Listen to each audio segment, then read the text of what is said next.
Good afternoon, everyone. How is everyone doing today on Marvelous and Wonderful Wednesday? And again, it is another great day to be alive and another gift not only to receive, but to give as well. Today, you know what today means and really is every Wednesday?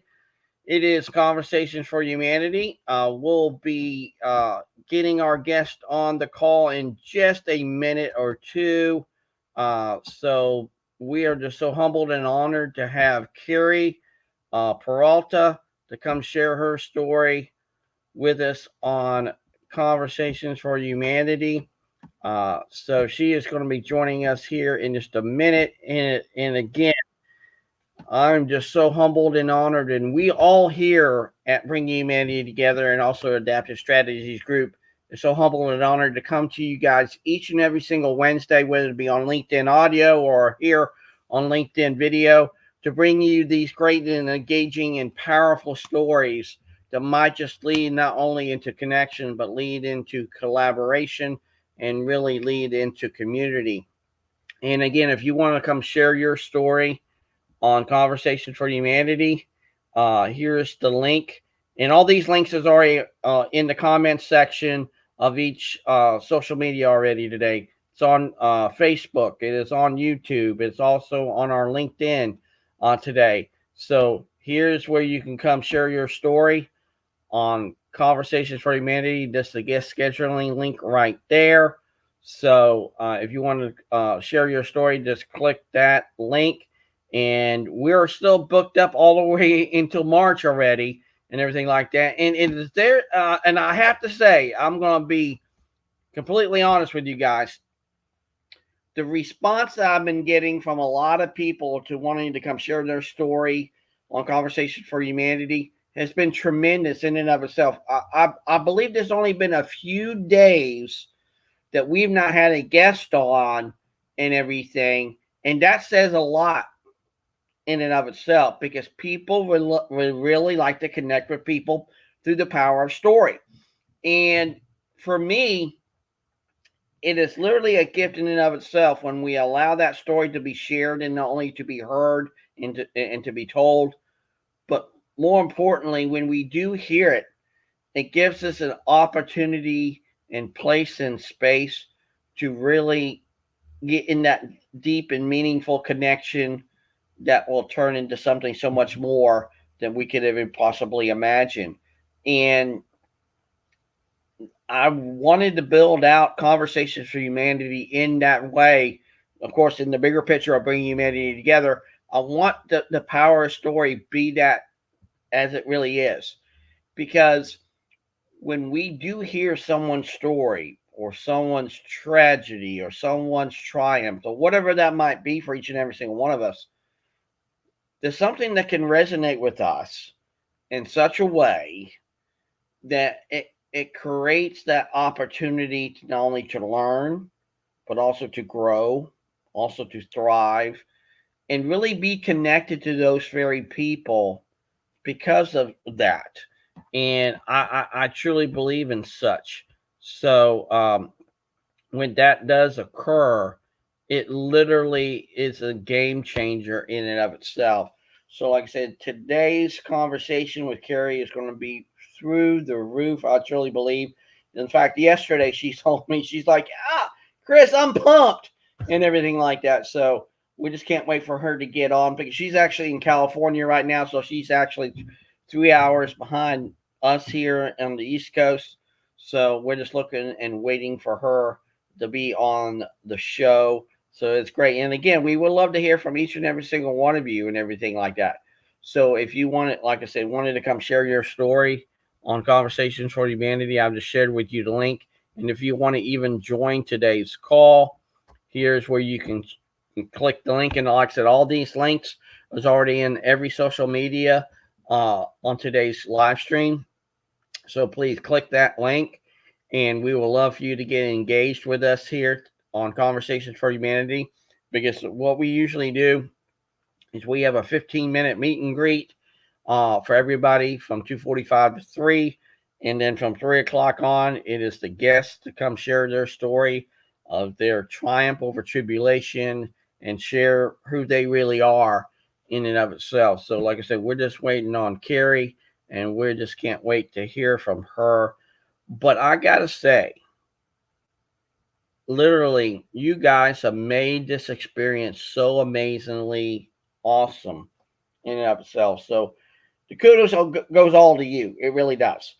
Um, because this show wouldn't be possible if it wasn't for each and every single one of you guys to show up, listen in, get engaged, get involved, and everything. And that's how a movement can get started. It really can, when we just really just show up for who they really are and everything like that, and just let everything be for what it is versus what it's not, and everything like that. So I truly believe when we allow that to occur, it is a great thing in and of itself. In fact, as the old story goes, it's better to be here than to be late. So, but Carrie is here and everything like that. So, Carrie, how are you doing today? Hello, happy Wednesday. I'm so happy to be here. Thank you for having me. I'm sorry, I just jumped off of another call. What? Tell that card you have somewhere else to go. You got somewhere else to be. I mean, come on. You're right. You're right when you're right. And you said yesterday, did you not, that you were pumped for today? I am pumped for today. I'm always pumped to make connections and just meet with like minded people. So I'm just blessed and honored to be here. Thanks for the opportunity. So Carrie, can you tell everyone today, number one, where you located, Sure. and then we'll get into your story here shortly thereafter, and then maybe even number two, how me and you even got connected. Okay. My name is Carrie Peralta Brummett, and I'm the founder of Peak State Coaching. I am in beautiful, sunny Southern California in the Orange County area. And we got connected through Dr. New Trong, who I met just this past summer in Nashville. And like, as soon as I met her, it was just like meant to be. And then turns out, no surprise here that she is also connected to other amazing like-minded individuals, and so here we are, Chris. In fact, I just talked to Dr. New on our leadership call today, and she's fantastic in and of herself and everything like that. Yes, And I'm just so humbled and honored when we do have these connections that will lead into collaborations, and we definitely will collaborate with each other. I know that's going to happen. for sure. But Carrie, what really gets me each and every single day, and I got to ask you this before we really get into your story: do you take every opportunity to really meet people where they are and take them for who they are, and just build that bridge to them and with them in such a way that not only does transformation can occur, but everything in between? I would love to say yes, but I'm human, so I would say I try to, and especially just be really mindful, really conscious of meeting people where they're at, because I think the work that I'm in, not everybody's in the same mindset. Some people are really trapped or really Mm-hmm. down. Especially as a career coach, I work with a lot of people that are in the mindset of lack. I don't have a job. I need a job. I don't have a job. I'm not making, and it's like, you have to stop yourself. So yeah, I would like to say that I do try to meet people where they're at as best I can. Yes.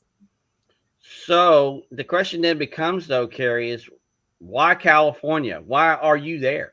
Well, I was born and raised here. I've lived in Northern California, Southern California, but not in the middle. And so I'm from here. I'm a second generation Latina, and my parents are both of them are from Mexico. And like my mom is from a border town called El Paso. It's by Juarez, Mexico. So like we just moved here. My parents moved over here to California just for more opportunity, more jobs in the Los Angeles area. So here I am. So And you it's were beautiful technically here. born in Texas? No, not me. No, my brother was, but I was born here. I was born in LA. Oh, wow. Yeah. But your family comes from Texas, evidently. Yep. Yep. From El Paso. Wow. That is amazing. So the question then becomes, your brother is older and you're the younger one, evidently. Yeah. Mm-hmm. Wow. But how many years? 12. You're kidding me. Yeah. So my parents were both married to their high school sweethearts for a long, long, long time, divorced and both remarried and had just me. So I'm technically the only child, but I have half brothers. Yeah. Oh my God. You mean They separated, did their little thing for whatever time there was, and then your family even got expanded because of that. Yeah, it's so funny. I think my parents' story is so funny because my mom was like probably this hot little 32-year-old. My dad was like 50. Okay, let's just pause there for a second. So my dad had that much game. He snapped up my mom, had me at 51, and he already had grown kids. Like my siblings are like, wait, they could be like my parents. So yeah, my parents were older parents, but I do really love and appreciate that because my parents were older, like when I was going through school and stuff. But I mean, I got like the really good old school, like almost boomer generation work ethic. Yeah. And so for that, I'm really grateful. So I always had parents where like people would be like, "Is that your dad or your grandpa?" And it's like, that's my dad. Don't be rude. That's just mean. No, Like, no, but yeah, that's my dad. that's my dad. Wow. That's and see, that's a true testament to where somebody's love, even though sometimes it does get separated, can come back together Sure. and everything like that. So for the first go around, how long were they married, and then how are they still married still to this day on their second go round? Yeah, they would be. My dad passed away actually when I was in college. That's a drawback from having older parents. They're just aging a lot sooner. So he passed away from cancer when I was in college. So he didn't even get to see me graduate, get married, all the things. And my mom passed away in 2021, so not that long ago. So, but they both Wow. would be if they were still alive. They'd both still be married, and probably still fighting, and who knows what else. They're real spicy. So how many years were they married first time around though? Oh, I think my mom a few years and my dad many years, probably a good 20 years. Yeah. Yeah. But they were Wow. married to each other at least 21 years, 22, 23 years. Yeah. They were together 21 years before they separated, and then they did what they did and then came back together. Yep. Yep. Wow. Yeah. It's almost like you have a whole nother life and then you start a whole nother new, like completely new chapter, maybe even a new book, if you will, when they remarried. Yeah, sure. Wow. Wow. That is amazing. That is, and see, I've actually come from a divorced family myself. My mom divorced my dad, but they didn't reconcile and all that kind of stuff. Because sometimes that happens and everything. So I know going through a divorce that sometimes it's really traumatizing and taxing and that kind of thing. It's like, oh, is it my fault? Is it me? Did I do something? And all that kind of stuff. But sometimes it does go out for the better, because then when people recognize, hey, we're not really meant for each other, Mm-hmm. it's going to say, hey, let's just Yeah. part ways. Let's just move on. And then there's some people who just do it very amicably. They say, hey, we're just not meant to be. Let's go our separate ways. And Right. sometimes they can become better for it, and then everything like that. It's like prime example. Look with what happened with Ben Affleck and Jennifer Gardner and everything like that. He And switched when they Jennifer's. got married, they were just the creme of la creme. They were just on top of the Yeah. world and everything like that. But then they finally decided and said, "Hey, we're just not really meant for each other and everything," Yeah. Yeah. So that And is amazing. he switched Jennifer's. Apparently he Yeah. likes Jennifer's. Girls named Jennifer because now he's with Jennifer Lopez. Well, yeah, he is also. Yeah, he was with Jennifer Lopez too. Absolutely, absolutely, Mm-hmm. and everything like that. So, how long you been living in LA? In Orange County, I have lived here before, was living in the Bay Area because of a career opportunity and decided to move back down here. So we've actually only been down here like 3 years. But yeah, Yeah. I definitely have lived down here before. Yeah, we love being Wow. near water, near the beach. And believe it or not, it's just slightly cheaper than the San Francisco Bay Area. Like the Silicon Valley is just ridiculous cost of living. Now, which is better, San Francisco or LA? I would say neither. Ah! Neither. I'm in Orange County, so I'm like right in the middle between LA and San Diego. And it's beautiful coastline. It's a Oh, lot it more is? bedroom community. It's more suburban beach life. And LA is very like hustle bustle. Yeah. Yeah, different. It's like New York, but West Coast style. Yeah, okay. Okay. I think that's what that is. I've never been to LA. My dad's been for a conference years ago, but he said basically that's what it's like. It's a city that never sleeps, Yep. but it's on the West Coast. Yep. Yeah, wow, Really good wow. food, really good culture, very diverse. To be honest with you, I think San Francisco has got a great culture. So Hmm. does LA.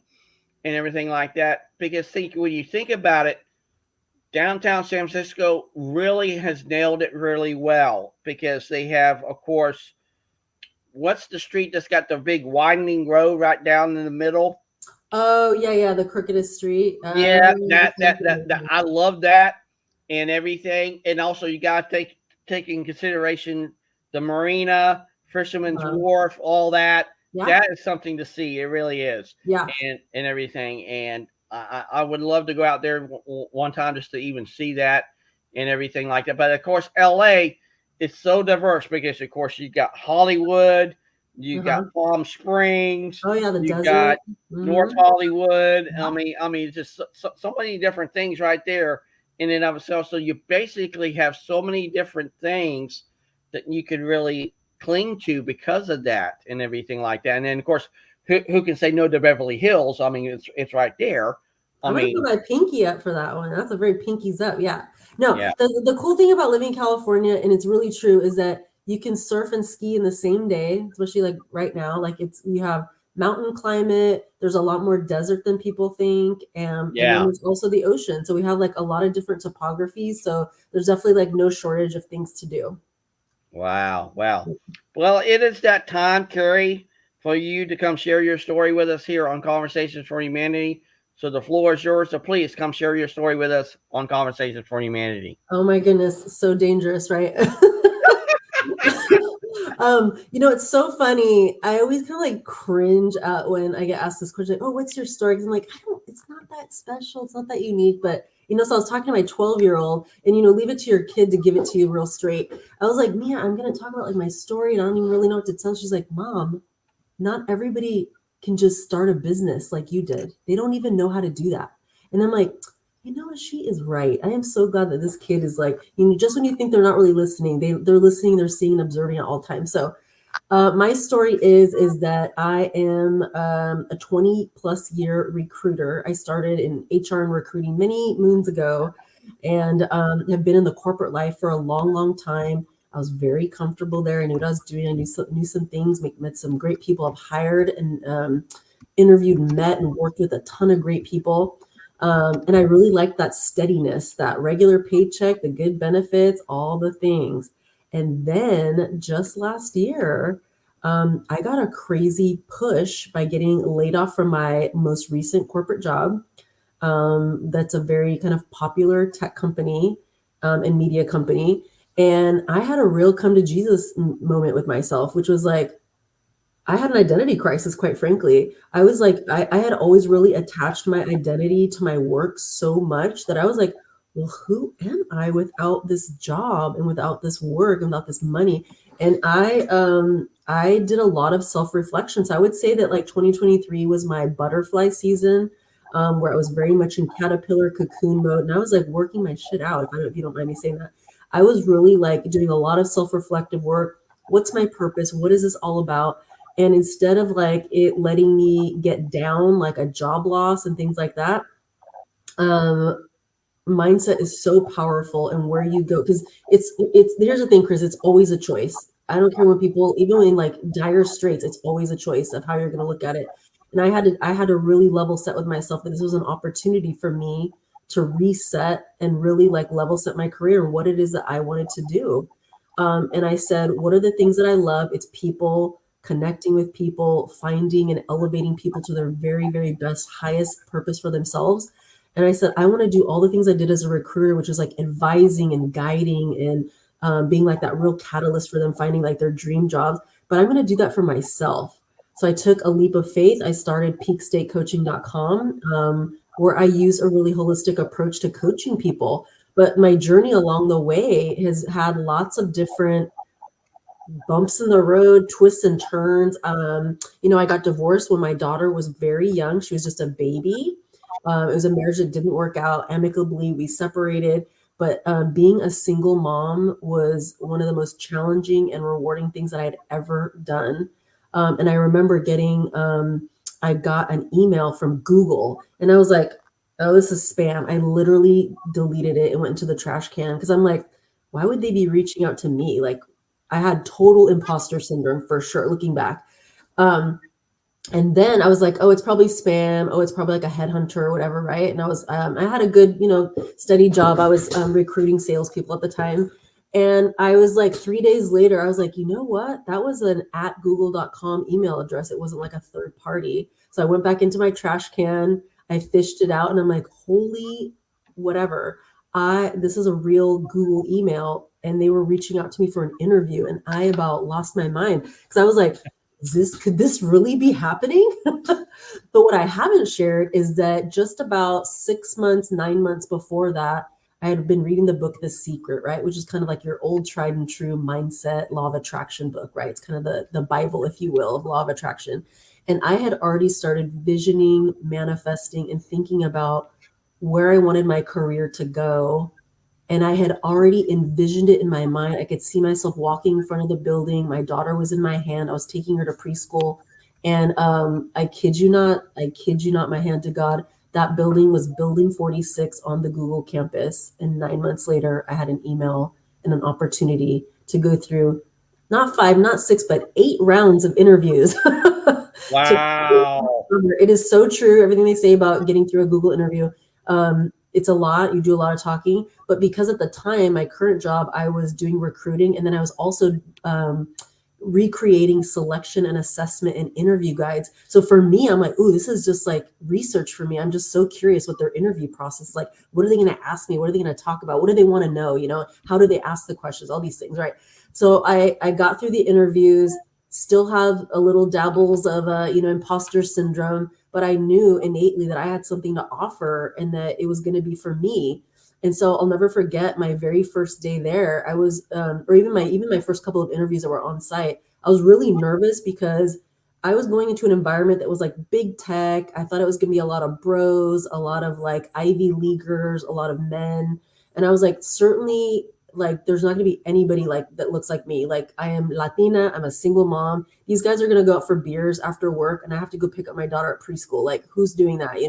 And like, I just was wondering, I had a lot of doubts, like, because when you go to a new job, you're kind of wondering, like, if you're going to find your group, your circle, your tribe. But I knew I had a lot to offer and a lot to learn, and I did. And I worked with amazing people, did a lot of really cool things, and it was one of the best experiences of my life. Now, what made it really, really hard is, again, single mom, single income, living in the Silicon Valley Bay Area. The rents were just astronomical. It was more than any rent or mortgage I had ever paid. So there I was with my daughter in a 600 square foot apartment. It was like 600 square feet. You got think about that. That's a little bit bigger than your average hotel. There wasn't even room for me, so I gave my daughter the bedroom. I had my queen size mattress in the living room because that's where it would fit. Couldn't even afford to pay for internet, so I was paying for internet for my neighbor. I'm like, hey, I'll give you $20 if you let me just like get some Wi-Fi off of you. Like, that's how tight I was. And because Google has 3 meals a day, laundry service, gyms, I ate at Google and I took my daughter there for dinner at least 2 to 3 times a week to save money because that's how tight I was. It was wild. I look back now like, oh my God, how did I even do that? And because the laundry machines at the apartment, the tiny apartment that I was living in, was $6 per load. I did my laundry at Google. So there I was with my 4-year-old, and I would haul our laundry over to the Google campus. And it's just a perk, but they do it because they know it's so expensive to live there. So there I was. We'd go and eat our free snacks in the cafe. We would throw our laundry in. We would watch some TV because they had cable. And there I would do my laundry and I would eat my meal. We would eat half of our meals there. We would do a lot of walking to save money because I was just trying to be able to like live this life because I knew I was there for a reason.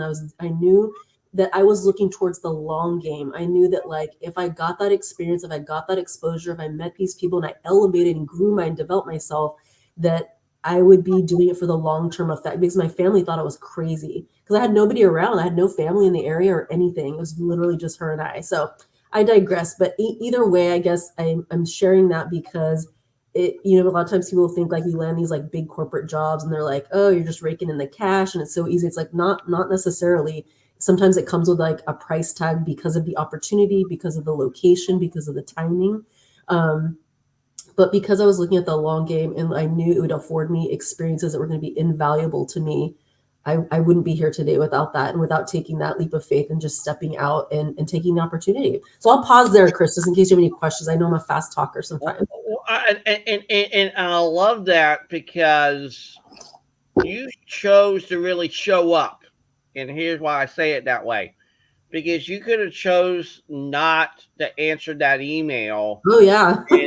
and say, Google, I'm coming. I want to get the Google experience, and that literally it is. Because if anyone has watched that great movie about Google, and the internship, yeah, the internship, yeah, that literally is the antithesis of what you, because that seating that they have there, and then everyone gets grilled in that kind of way. Yeah, I've never seen that done. That was just truly amazing when you actually have to go through it, and then you actually have to wear those hats. Yeah, that was just truly mind-boggling to even see that. So it's almost like going back to college to a yeah, certain degree and everything. But you're willing to show up to that. You're willing to show up for your daughter. mm-hmm. You're willing to even take the laundry to Google. Hey, Google, it's only a pork, but I'll take you up on it. I mean, come on. How many people can say, hey, not only would I take you up on the offer of laundry and everything, but I will eat there, take some food to my kid and everything like that. And also, if I didn't remember correctly, correct me if I'm wrong, they even had shuttle service for everybody there, did they not? Yes, because when I moved out of the apartment and could finally afford to rent a house with 2 roommates, so I'm making 6 figures, got 3 of us living there because it's still that tight. I took the shuttle with free Wi-Fi because they want you to be really productive at all times. Yes, you should see there's droves of buses going across bridges every morning and every afternoon, just shuttling Googlers, people that work at Meta and Facebook, all the different big tech companies, because people don't want to commute. So I definitely have been on the shuttle many times. And Dr. New is here. Dr. New, please join the call. We would love to have you here. Please join us. We would love to hear from you and everything like that. But I got to ask you this, because when you did answer that email, and I guess I truly believe it's almost like this kind of dynamic that shows up for me. Let me put to you this way, Carrie. When you answered the call, because you had that hope and faith, not only did you answer it, you showed up to that call, number one. And then number two, take me through, how was it like through that process of that initial phase of saying, I answered the email, Google's going to get back a hold of me. How'd that whole process work like in the first little iteration of getting to know Google? How did that show up for you? It was intimidating but exhilarating at the same time because I was in the work of like creating interview guides and like doing a lot of like organizational psychology because I was with Verizon Wireless at the time. So I was just really intrigued by the whole thing. I was so curious about the questions and like how are they trying to like assess me. And so I met with a lot of really great people. The interviews were good, really good, meaty questions. So I did a lot of like preparation, writing notes, and trying to learn as much as I could. So it was good, but it's a lot of rounds of interviews. They ask a lot of questions. They want to like really pick apart how you think, what's your approach like, why, they want to just understand like your abilities and capabilities. Right. So let me also kind of pick your brain into this. When they sent you that email, did they give you a specific of what would you be doing at Google, or was it just kind of open-ended and say, hey, you can go wherever you want to go here at Google, this is where you're going to do, and everything like that? How did that show up? Yeah, no, they reached out to me for a recruiter job. So I'd be recruiting, I think it was like technical sales people for Google Fiber at the time. Yeah, Okay. when they were doing Google Fiber. So I knew I'd be going sort of to a direct competitor. So at the same time I was prepping for these interviews, I was still working full time and was really, really busy. And I remember specifically at the time, and like recruiters, if anybody's a recruiter and listens to this, I had 150 open recs at the time. 150 jobs to fill, which means like, and you know, Chris, because you've been a recruiter, like that's a lot of work to do. So I was still, and I was in a really high volume call center recruiting job where you're just, you're hiring, 60, 80 people a month. So I was already, trying to balance like my day job plus prepping for the interviews at night. And then, you're doing that quietly because nobody knows you may be leaving, and then just making that transition was pretty big. But I knew I was ready. Like I wasn't growing where I was, and I needed to like push myself for a little bit more. And that's where that like moving out of discomfort came for me, which is like, sure, I could stay here and do this job, and I know what it is, and I've got steady income and benefits, but this opportunity was bigger than me. Um, and so that's when I, kind of uncomfortably moved out of my comfort zone. So, since we're talking about recruiting and whether to be at Google or otherwise, and Mhm. what we here at Bringing Humanity Together will have is a recruiting firm too as well. But it just really just gets my brain when you talk about recruiting. Let me ask you this from a recruiting standpoint: is it the better to understand what people do or who people are? Oh, who people are 100%. Okay, so let me ask you this: when it comes to whether to be Google or any business, let me ask you this: where would you rather have? Where would you rather have an employee, or would you rather have a partner? A partner. And what's the best way that you can recruit? That you don't sell and you don't have to do it from that place, or you do it to where you paint this so much of a big picture that you have to sell it to such an extent, and you almost have them get that buy-in. I mean, which kind of way that you try to lean into? Because I truly believe, Carrie, the best sale that we could ever do in life, or even in recruiting, is the one we never have to do. Yeah, I was gonna say I don't do a ton of selling, but the recruiting job, like people think it's really easy because like, oh, there's a lot of people out there and they all want jobs. Like, yeah, they're not always the right match, right? So it's a twofold sale. You have to sell the candidate, but then you also have to sell the hiring manager, whoever your client is, on that person. So it's a twofold sale. But for me, I think where I've been, pretty good at recruiting is that I love, love, love connecting with people. I want to know their story. I want to know what they're all about, what's important to them, what their motivational factors are, what their strengths are. The job will come, but if once I find that out about you, I may have an opportunity for you or like a role for you, or I'm going to be like, oh, I remember talking to like Shannon 2 weeks ago or a month or 6 months ago. I've totally got the role for her. So it's just like making those connections with people and understanding like where their values, their strengths, and their experiences lie.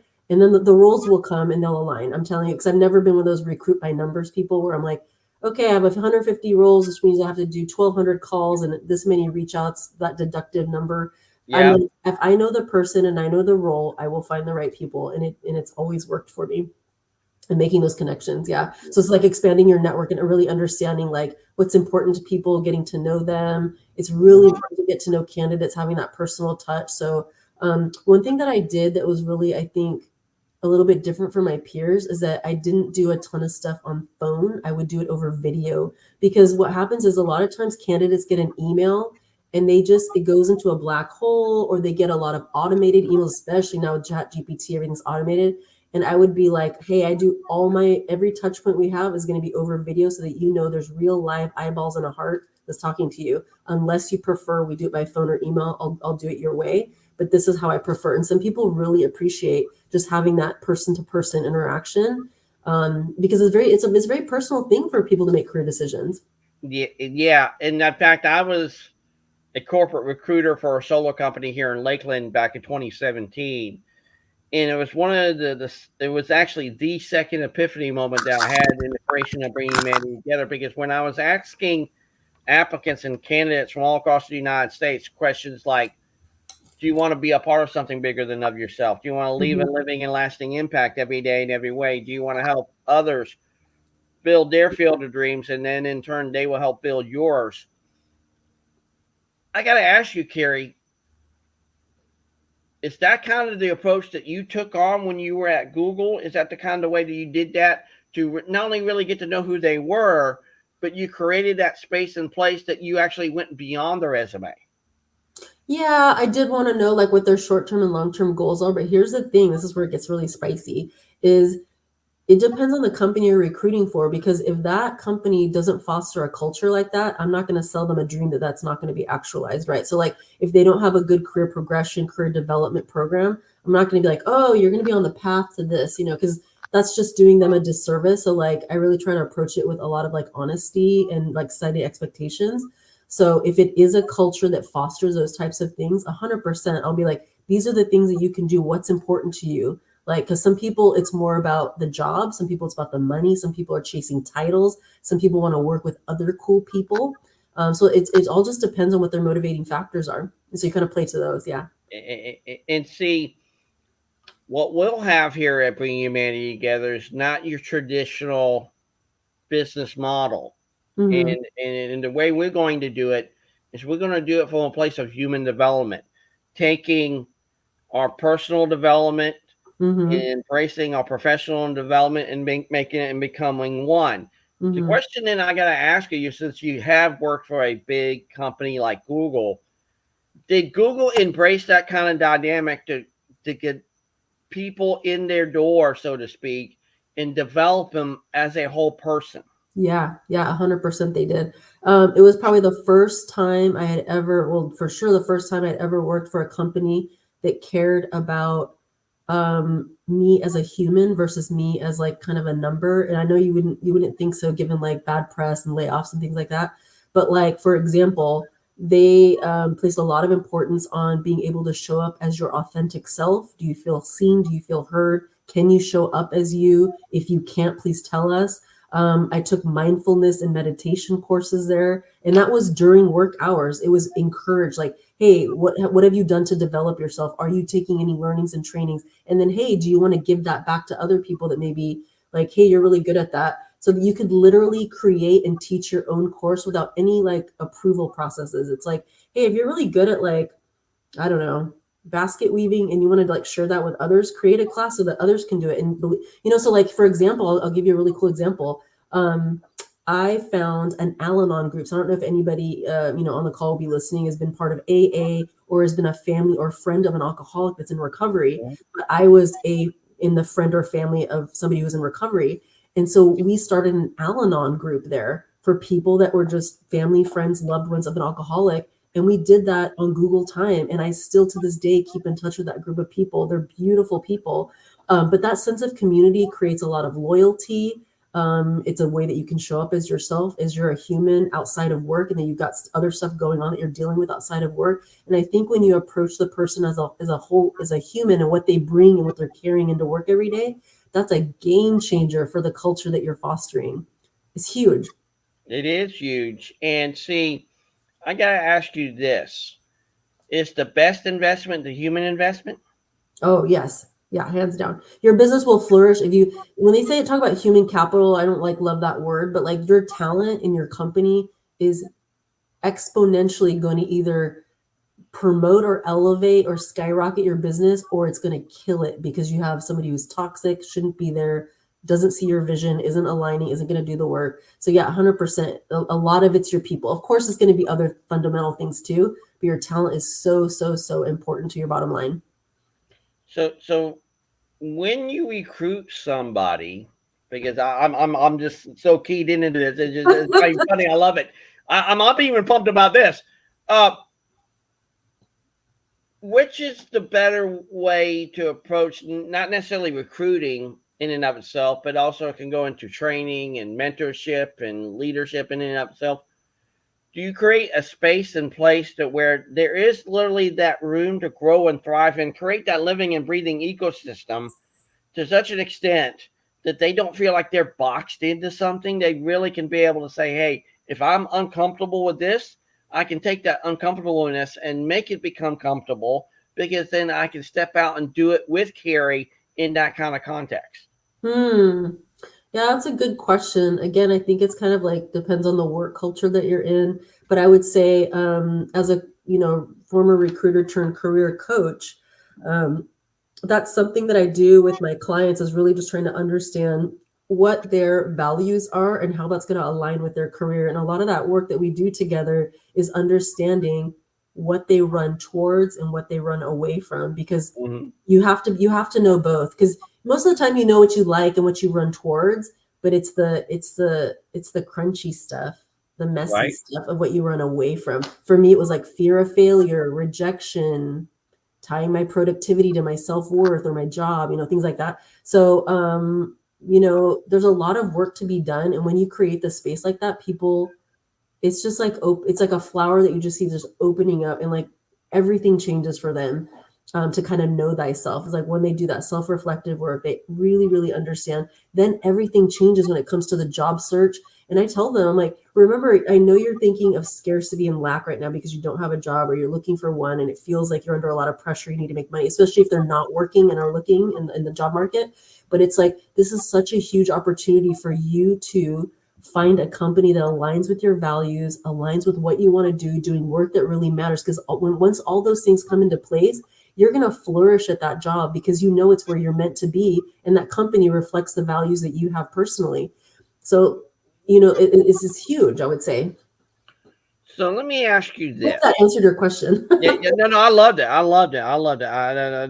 That was a great response to that. But let me ask you this, and this is going to kind of tie into to a lot of the things that we've discussed already. What's your view take on these things like leadership, human development, health and wellness, family, Mhm. community, strengths and values? And when you do hear those things, what kind of shows up for you in and of itself when you hear those? Yeah, so I work off of a pyramid of mastery that I learned a while back from like Tony Robbins, which is like everything starts in the physiology and the physical body. Because you could be like working your butt off, making money, you're pretty happy in your marriage, but like if your body is failing because you're tired, you're not sleeping, you're not nourishing your body, all those things, it really does start with the physiology. So it's like Yeah. taking care of your body, your wellness, hydration, nutrition, sleep. And I'm not saying I'm perfect at it, trust me. I'm not. Like my biggest frog that I have to eat every day is to get out of bed and go move before I do anything else. Because the second I sit down at my computer, I am sucked into work, and I could do it for hours. And then like, oh my God. Wow. Yeah. So I have to make sure that I prioritize and eat that frog first, which is like, go move your body, meditate, focus on what you want for today. So I start out with gratitude meditation, then I move my body, and then I start getting to work and eating the frog, right? And then after that, it's going to be things like managing relationships and career, and then your purpose, and then giving back. So it's definitely like, especially my coaching, it's a very holistic approach. Because whenever people are, I'm working with people and they come to me, they're like, I need to find a job, or I need to interview, or I have low confidence. And it's like, I know they think it's that, but it's all these other things that come into play. And once you start to lay those bricks and those foundations, that pyramid becomes really nice and strong, because you set the foundation at like starting with your physiology, then your focus, your mindset, and what that language and meaning is that you're telling yourself every day. So share with us how you even got into peak state coaching. How did that transition out of Google into what you're doing today? How did that come about? Yeah, so like I said, I had this kind of little existential crisis just not that long ago. It was just last spring. So I haven't even been doing it more than 8 months now. So I'm a fairly new solopreneur, but so fortunate, have learned so much. I feel like last year I went through like the equivalent of like going through an MBA program, of like having to run a business all on my own, right? Because you're wearing so many hats. But I really just kind of went back to the fundamentals. What I did is I went back and took the Clifton Strengths Finder by Gallup. And I was like, I've done like Myers-Briggs, I've done like lots of personality assessments over the years. But here's the thing about those is like, you change probably every year. I mean, most people do. Because who you are at work may not be who you are at home. Who you are at home may not be who you are at work.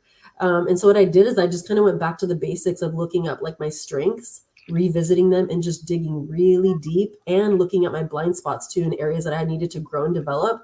And it said through and through that I'm like a coach and a connector and a relationship builder. And I'm like, yeah, that's no surprise.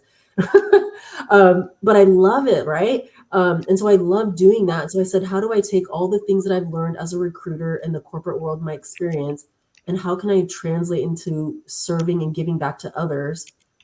And I was like, I should just do what I've always done, which is connect with people and help them find love and purpose and joy in their jobs.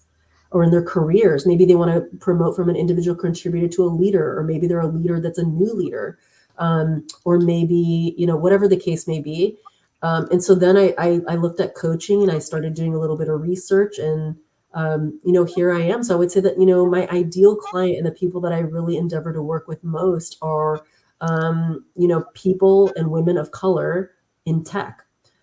So that's primarily my client base, because in big tech and even in smaller tech companies, women and Black Indigenous people of color are so underrepresented, and bring in such a diverse skill set, a diverse background, viewpoint, etc. I could go on. And then there's neurodiversity too. But that's my life's work. That's my passion, is getting women and people of color into tech, into their tech careers. And I love all things technology. I'm always just so fascinated by it, like how quick it changes, and all of the things. So really, my role is to help empower them, to guide them. I'm not doing anything. It's already there within themselves. I just kind of like pull behind the curtain and get them to see behind the curtain a little bit in themselves, and figure out where they can really dig deep to find what their strengths are, how can they leverage them at work and in their careers, and what is really truly sparking joy and purpose for them, so that it's not just a job, so that their career is fulfilling, it's robust, it's where they want to be because they choose to be there. I think sometimes people forget how much power they have. Wow, that is amazing. And guess who's with us now? Dr. New. Hello, Dr. New. How are you doing today? I'm doing well, and I was like, I gotta show up for Carrie. That's right. Hi, Dr. New. I'm doing good. It's amazing how our small circle, right? Yeah. I love this conversation, and to have bring humanity together, and how we can leverage our skill set and what our unique, talented, and our experiences to help others. And we all have that gem, and Carrie has that one of those that will help immensely a lot of people. And so I love to have you here and share with the world, right? Likewise. Thank you so much. I appreciate that. I feel the same about you. So then the question then becomes, Dr. New, how you and Carrie got connected. Well, we were not only we went to a mastermind with the Burnout to All Out with Dr. Melissa Hanault in Nashville, Tennessee. So we met each other live, in real life, in person. So we got to mingle, and then with also Dr. Maeva Clark. So we got a chance to get to know one another. And so that's where relationship built further than the LinkedIn world and other endeavors that we have. But yeah, it's truly amazing. It's a blessing too. Everything's for me. I always feel that the universe always bring us the right people, and the right time when things come into play, it will come. So just believe in that, and I truly do see that. And that's how we met, Chris. That's how we met. Well, we were learning business tools and tips and entrepreneurship. And then like 2 days later, we were sitting on the floor meditating together. It was a beautiful experience. We were, yeah. Yes. Yeah.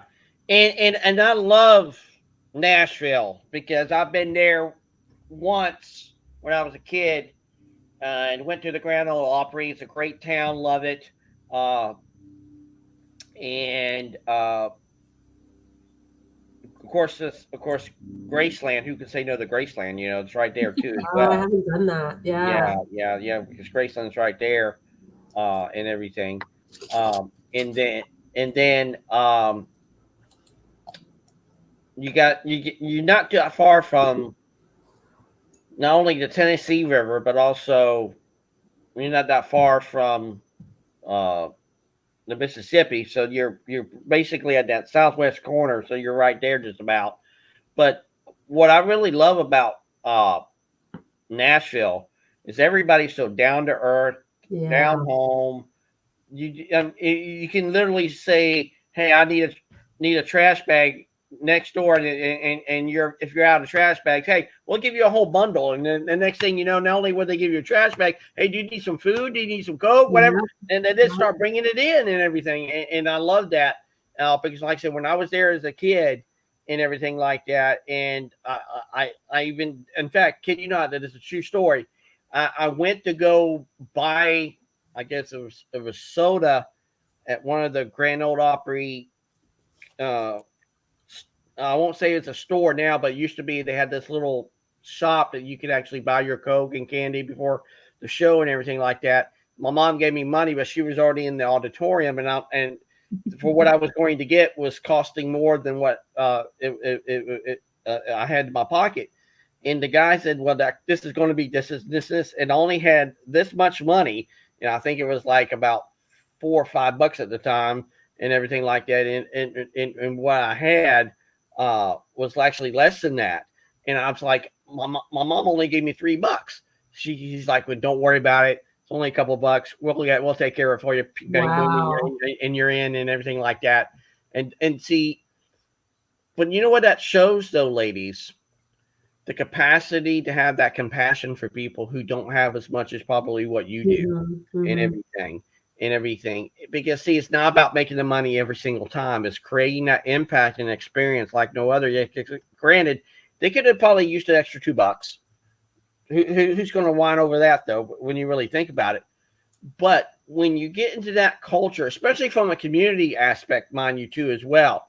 And I got to ask you this too as well, Carrie, because this hits me right back home to when you were at Google. Now, let me ask you this from a community standpoint.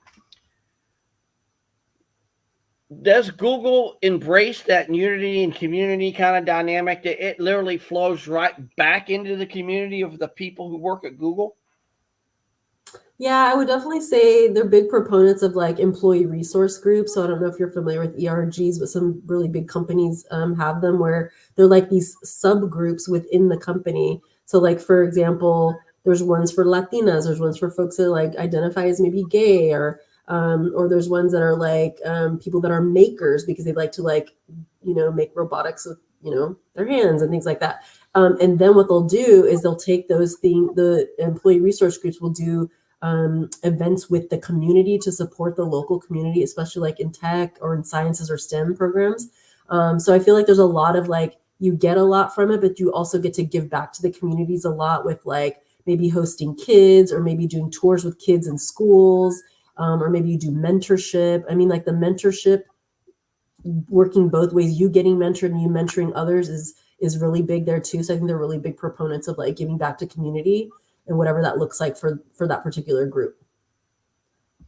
And see, I truly believe we can really bring that to the forefront. And when you really think about it, Carrie and Dr. New, maybe no better time in human history that probably gave us that capacity to do that. And I know a lot of people's going to say to me, Chris, don't say it, but you're going to probably say it anyways. I will say COVID probably did that for us, and here's why. Granted, we might have been locked up for close to 3 years in our houses, in our apartments, and all that kind of stuff, and that kind of thing. But I truly believe it's kind of slowed us down to a certain extent.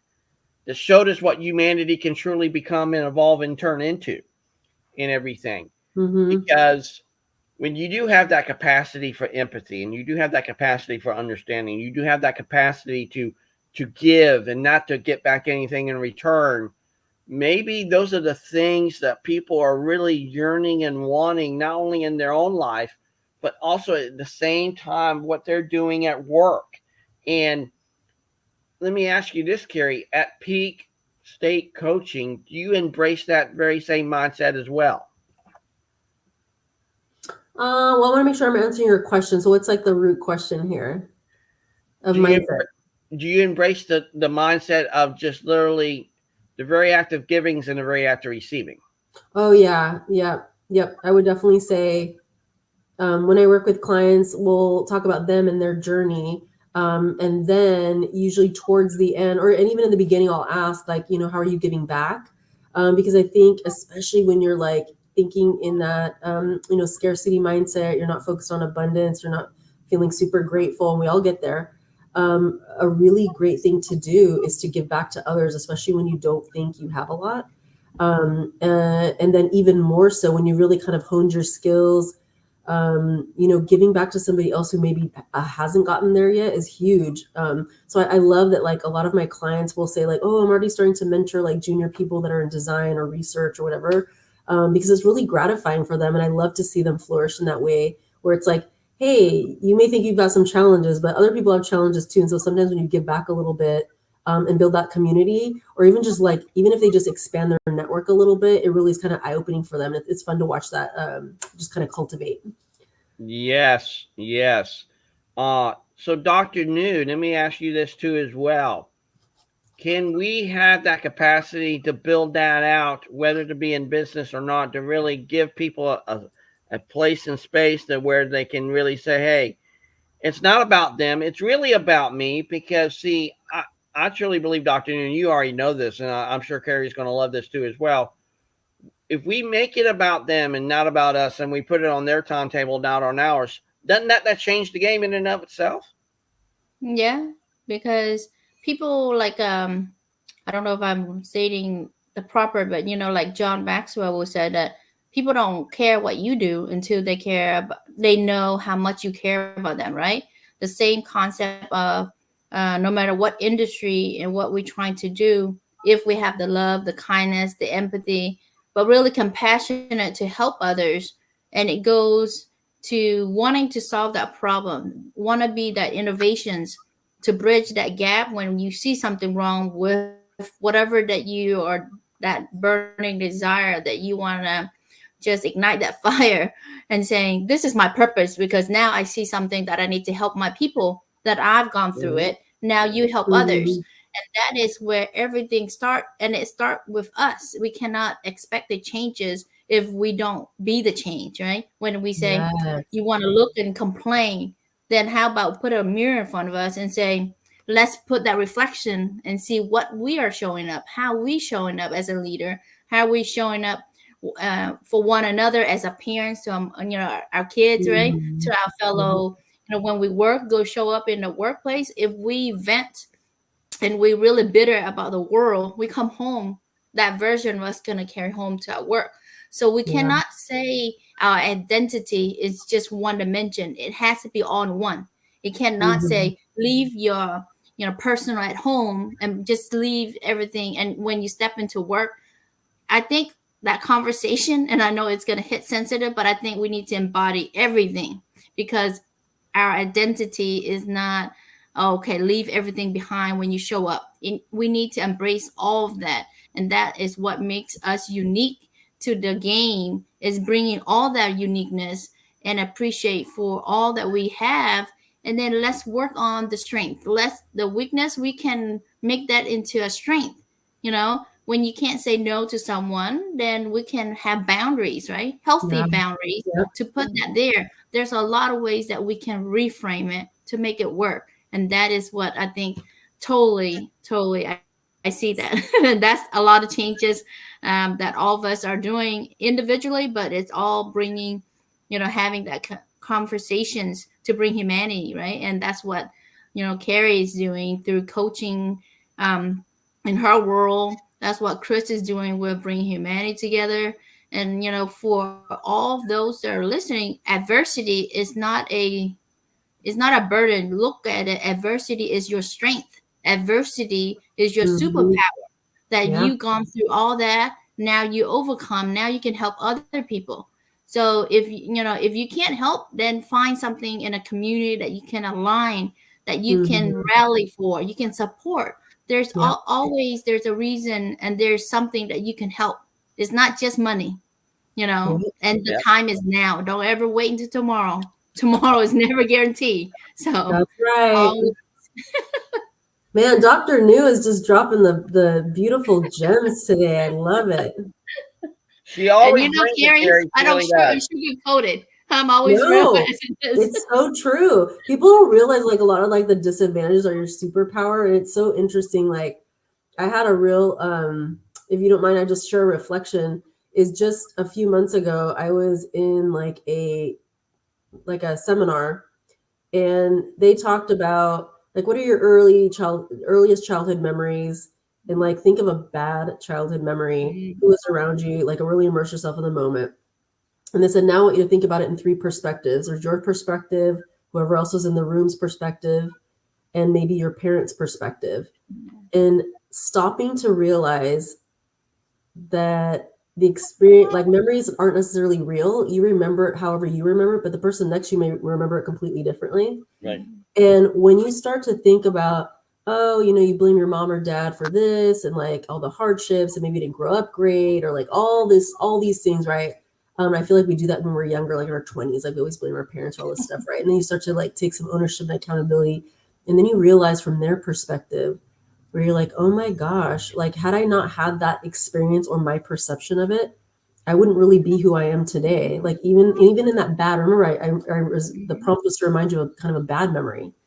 And it's like that experience could have been bad for you, but maybe for them, they were teaching you something or pushing you to grow or something like that. Or even if they weren't, you still maybe grew from the experience because you just had to like fight, survive, thrive, move on, all those things. So I love that you said that, Dr. New, of like, you can leverage that as your superpower. Maybe it makes you stronger. Maybe it makes you more resilient. Maybe it makes you more creative in the way that you have to like problem solve your way out of something, right? So like, don't sit in that doubt. Don't sit in the like, woe is me, because guess what? Tomorrow is not guaranteed. You're absolutely right. And that's going back to what I said earlier, Chris, which is like, it's always a choice. It's going to be a choice on how you decide you want to take that scenario. It's like, you're going to go this way or you're going to go that way. Yeah, and you can play the victim, you can play the victim mind, or you can say, I'm going to take the power back and what I'm going to do with it, right? Yeah. And so it's all about, it's not about the opportunities it's giving to you like in a silver platter. You create those opportunities, right? You create those because of how you show up. You're going to draw those people to your life, and those are the choices that you ultimately, it's in your hands, right? Like what Chris always say, if opportunity call, knock on your door, are you going to answer? Those kind of things. It's like, are you going to say, no, I don't want to talk to you? Or are you going to have that open mind and open heart to, let's have a conversation. Let's have a coffee chat. You don't know where it's going to lead us, but that is having that willingness to say yes to yourself. If you don't say yes to yourself, nobody can. I can open a door for you, but if you're not willing to walk it out, right, you will never take that action. And think about it, ladies. It's about recognizing, not only saying yes and answering that call, but are you even willing to even show up to even walk through that door? Because if you're not even willing to show up to go walk through the door, then you're not even going to go to the door and everything.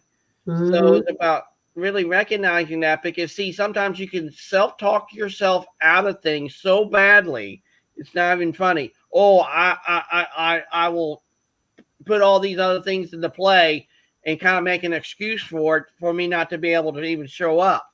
Yeah. But for me, I did that many years ago when I was a kid. I did. I mean, I really didn't get to see what the real world can show to me and give to me, because I always felt that it was happening to me each and every single time and everything. And I believe that is the mindset shift that we should have, that says, you know what, we're going to let life happen for us and not to us. That's right. If we choose to do that. And that's why I just put it in there just a second ago. And I fully believe it, ladies, that, again, it is that choice that is the ultimate path to freedom. Because when we allow that choice in our life, we can choose to show up. We can choose to go a different path. We can choose to say, hey, I want to take this journey with you and everything like that, and make it about you and not about me, and put it on your timetable, not on mine. And when we do that, and had the power of what if even at our disposal. And I got to ask you this, Carrie, because it just strikes me yet again with like a ton of bricks in it of the thing. When you really think about it, do you allow these kind of four things to be in your life, whether to be coaching or otherwise? Do you allow intentionality to be there? Do you allow flow to be there? do you allow alignment and agreement to also be in your life? Do you see those four things that are literally, I truly believe they're interconnected? Yeah, for sure. I think those four things, yes, for sure. Yep. Yeah, and here's the thing too. I like that you said, like, you can make your choice, because what did you say? Excuses are kind of easy, but then the work can be hard, and like sometimes Yep. sometimes you have to choose your hard. Maybe just showing up is your hard, and that's okay. And as long as you show up, maybe the next day you do something else after you show up. So like, yeah, of course, and that's like the intentionality thing is like, So when I work with clients, we work a lot on like, what's your desired outcome? Because if you don't know what you're working towards, you're going to be kind of like just flying blind or just throwing darts and hoping to hit a target and hoping it sticks. So getting really clear and very intentional, very mindful in what your purpose is or your end result that is you're looking for is really powerful. And then we can start to put all the other things together. Yeah, because see, I truly believe in what we truly believe here at Bringing Humanity Together, Carrie, is that when we create that space and place with people, that we allow them to take that journey with us and us with them, that where they started, let's say, in alignment, and they are in alignment with so many different things with you, Carrie. It's not even funny. You run that to the high heels and make even better than what it was yesterday. But the great gift in and of itself, because of that, is when they take that journey with you from alignment into agreement. That can be there. It's not mutually exclusive to one or the other. Because see, when we put it in that kind of context of in the need of or in order to really not only work with people or do the things that we want to do, we got to put that as a precedent for them to even answer that call and open that door and everything like that. And see, I truly believe if we do it from that context and mindset shift, that when we allow that to occur for them, they can say, "Hey, Carrie, I'm in alignment with so many different things with you. It's not even funny, but I want to get with you to agreement. How can we do that?" Well, we take it day by day, step by step, moment by moment, because we're not guaranteed tomorrow. But what we can do is in the now moment, really work upon that and accentuate that. Because when you really think about it, intentionality is a gift, flow is a gift, agreement is a gift, alignment is a gift. And when you pull all that together and it really becomes one great gift, not only can we give it, but we can receive it too as well. Yeah, you bring up an interesting point because I haven't really, thought a lot about the concept of agreement, but I would liken it to a concept I work a lot with, which is just taking action, because we can make all the plans and all the SMART goals, and you can read all the quotes and sayings, you can be on LinkedIn, you can do all the things. But once you decide and take action, and maybe that's the agreement piece, that is where it's a force multiplier. Because otherwise it's really laying on deaf ears. Because like, it's just intention. It's just intention. But if you don't do anything to like take action on it, I'm a firm believer that you never leave the scene of a decision without taking massive action, because you wouldn't even need me as a career coach if you already took action. You already know what you got to do. It's just maybe like the accountability piece. Maybe you need your tribe or your network to help elevate you and pull you up sometimes, and then you pull others up too when they need it. And then it's just taking action. That's where it's like doing the hard work, and maybe just showing up. Exactly. And I truly believe, Carrie, in the space that you're in and in the space that we're in here at Bringing Humanity Together, I got to ask us too as well. Do you believe in collaboration over competition?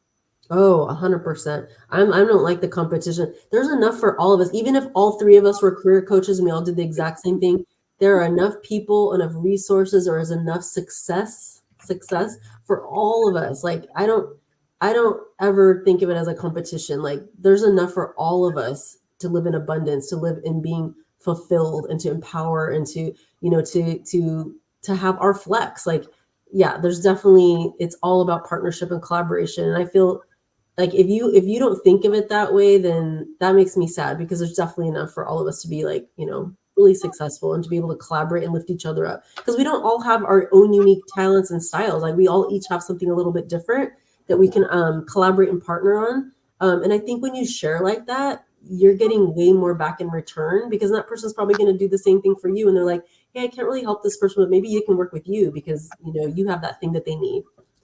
Yeah. So the question then becomes, though, ladies, why have we gotten to that point that we are in that mindset of competition, but not one of collaboration? Why have we gotten to that place? I think a lot of it, I'll just go first and saying, I think it's a comparison factor. I wrote a post on this like a while back, but it's like you're never going to win that conversation with yourself of like comparing. And a lot of this is like social media and just like digital influence, right? So, like, if you're on Instagram and TikTok, you're seeing a finely, perfectly curated version of somebody. And if that is a standard that you're always measuring yourself up against, you're just never going to win. There's always going to be somebody who's like richer, prettier, thinner, whatever, all the things. But once you start comparing yourself to you, that's way different, right? So I think that's where it gets to be competition versus collaboration or partnership, or even just helping each other elevate and raising each other up. That's my 2 cents. I think it's the comparison factor.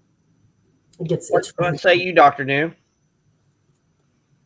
Yeah, the competition, I really think there's two that I think as we grow up, I think I would say that sometimes the school system and society also maybe some factor of competition within our communities that we see, right? That it's like, oh, who is number one in the school, who is so and so. So that has the nurturing of the competition, and oh, I'm not going to share with you my secret how I success and succeed to the ladder, whatever. But in true reality, no one can succeed by themselves, right?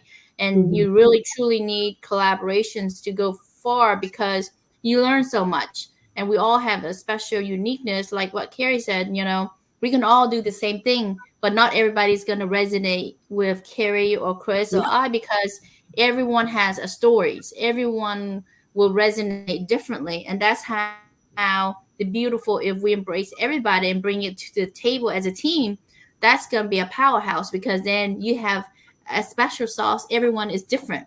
And even if we give you the script, you're going to give the script, but it come out will be different. So that is where I think people need to have that scarcity. When Carrie mentioned the abundance mindset, there's so much out there for all of us. And when the same concept that I think of is, would you rather have a small piece of a big pie, or a whole pie to yourself, but it's so tiny, right? That barely is not enough. That is, I think, when you talk about a collaboration, you can have a small piece of a big pie, and that's the abundance mindset, versus all by yourself and lonely. And when you're building anything, a community is so important, because that it gets lonely, right? And so having that support system is really important also. Yeah, you don't have to be lonely at the top. That's for sure. Yes, because if you're lonely at the top, you have to question where are all your people, right? Because when you go to the top, how about you lift others? And how Chris have that picture, we rise I by was just lifting going to say others. the picture's perfect image. Yes, exactly. So that's how you rise. But if you rise by stepping on others, you will be lonely, because you got to put a reflection. What have you done? So that is where I say we got to get real and put down the mask, and let's have an honest conversation on how we are showing up, and let's get to work, right? And put some action into it, and then that it will change, but it has to start with us. Yeah. Good Yes, stuff. it does. It does start with us, Dr. New. That is well said. So it is about that time for our final thoughts and our call to action today. And of course, I'll start with you, Dr. New. What say you? I think when the worlds that we see now, so many things, whether it's war to violence to things in a workplace, or toxic, or that you want to make the changes in your work, career, or business, sometimes you have to do the work, the inner work, on what are you willing to do to get outside of your comfort zone. So sometimes it's be okay get comfortable being the uncomfortable to get you further outside, because until you go outside of the unknown, which is scary, but that is true growth will happen. And sometimes people are outside saying come, come, come, but you have to be willing to have an open mind and an open heart to also receive that. So, and abundance mindset, and everything start with mindset, but that is where I will leave, that we got to be the change that we want to see in the world, and it start with us. Let's do small baby step, one baby step, and showing up differently, helping others, and that is how we're gonna win, and we're gonna have a fulfillment, joyful, and happy life. Let's have some compassion. Beautiful. Well said, Dr. New. Well said. So, Carrie, first and foremost, thank you so much for sharing your story with us. And I'm just so humbled and honored that I could call you my friend, and that you can be a part of what we're building here and bring humanity together. I can see great things happening in and of itself. I just had that thing in my brain. I just see it. I know it's there and everything like that. But Carrie, I want to hear your final thoughts and what will be your call to action, and what would you like to leave with someone today that can be able to say, hey, if Carrie can do it or Dr. New can do it, I can do it. And what would that be? Yeah, that's good. Gosh, I mean, it's like trying to like, what's my pearl of wisdom? You know what? And I'm really feeling like called to just talk about gratitude again. It's like, you know, we all have to choose our heart, but if you start each day or even end each day with just such a grateful heart, it's so easy to get sucked into that downward spiral of like, I don't have this or I have to do that. And you have multiple demands, you're wearing a lot of hats, maybe you're burning out. I would just say take some time to pause and just think about what you're grateful for, what you're so grateful for today, what you're celebrating. Hey, I woke up today. I had a good night's sleep. I have a roof over my head. I have food in my refrigerator. And just start small. It doesn't have to be that you like cured COVID today. Like start small, coming with such a grateful heart. And then also too, just being so gracious with yourself, and know that like, you know, when you choose your heart, you're not alone. We talked a lot about today about just pulling your tribe together, your network. There are people out there. And I would say just go boldly, and it's okay if you reach out to people. Even if you don't hear back, just keep going. Because I was reading the book called The Power of One More, and there's an analogy in there about when like little kids go up to hit a piñata. And so those first few kids, it's like, you know, wonk wonk. You're not going to get the candy the first couple times you strike it, maybe not even the fifth or sixth time, but you keep hitting at it, you keep hitting at it. Your candy, your treasure, it's in there. So just keep at it. So I would say persistence, being consistent, staying with, keeping your circle with people that are elevating you, that want the best for you, and you pay it back by doing the same for somebody else, and you will get so much out of that. So yeah, find your tribe, come with a grateful heart, and I'm telling you, it's at least some steps for growth and development, right? I love it, and I love it. And again, Carrie, we're just so humbled and honored that you thank are here you. with us today and everything like that. And it all starts with Dr. New. If it Yes. weren't for Dr. New, you probably wouldn't be here. So it's all full circle. There you go. See, Chris? There you go. You see? That I was gonna say, you see, I have a followers and people come. You see? There you go. There you go. Oh, like no, but I love Carrie. Yeah, exactly. So again, Carrie, Dr. New, we're so humbled and honored that you are here with us today here on Conversations for Humanity.